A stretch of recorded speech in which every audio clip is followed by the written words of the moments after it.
killings in the United States of America is 19.5 times higher than in similar high-income countries in the world. Since 1982, there have been at least 61 mass murders in America. On July 20th, 2012, James Holmes killed 12 people and wounded 15 more during the midnight premiere of The Dark Knight Rises in Aurora, Colorado. Then, August 5, 2012, an Army veteran, Wade Michael Page, killed 6 Sikh temple members in Oak Creek, Wisconsin.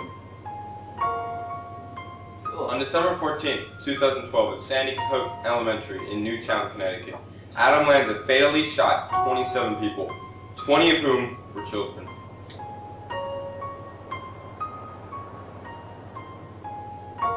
Most Americans would agree that these horrific killing sprees need to stop. What they do not agree about is how to stop them. One proposed solution is to make guns more accessible in more places.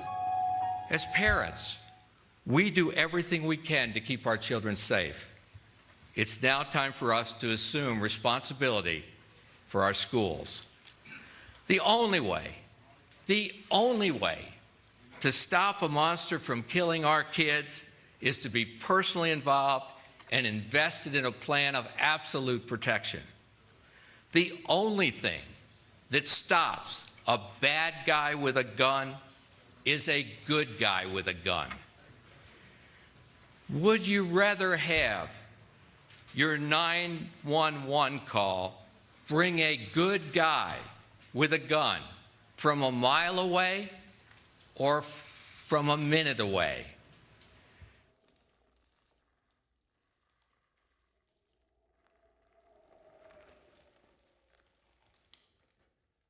There are some who propose to ban all and most firearms in the country. The reckless behavior coming from the NRA. The NRA has blood on its hands. The NRA has blood on its hands. Shame on the NRA. Ban assault weapons now. Ban assault weapons now. NRA, ban assault weapons now. Stop killing our children. Stop the reckless behavior of the NRA. There could be some benefits to this. Well over half of all murders in the United States are committed with firearms, much higher than countries such as the UK or Australia, where very strict gun control laws are in effect. While there are many who seek to restrict weapons and make them less available, and there are others who seek to remove any laws and restrictions they can about guns, there are some who have a more moderate proposal. Making it significantly harder to get weapons would actually increase the crime rate.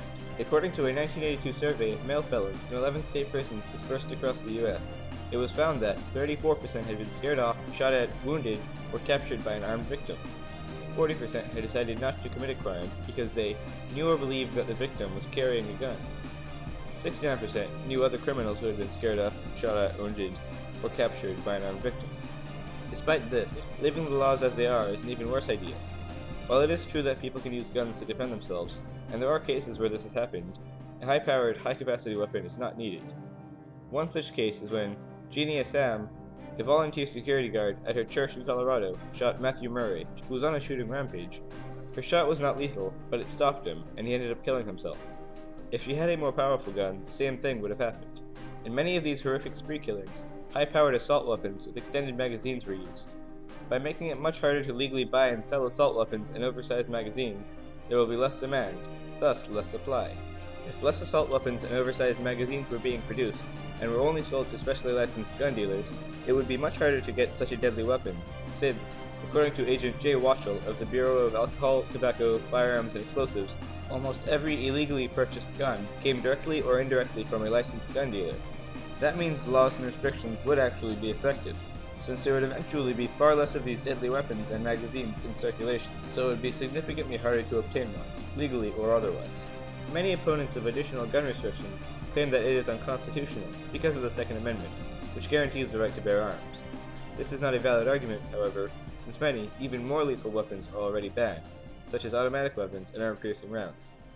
These moderate laws and restrictions would greatly reduce the damage caused by killing sprees, without reducing the American people's ability to defend themselves.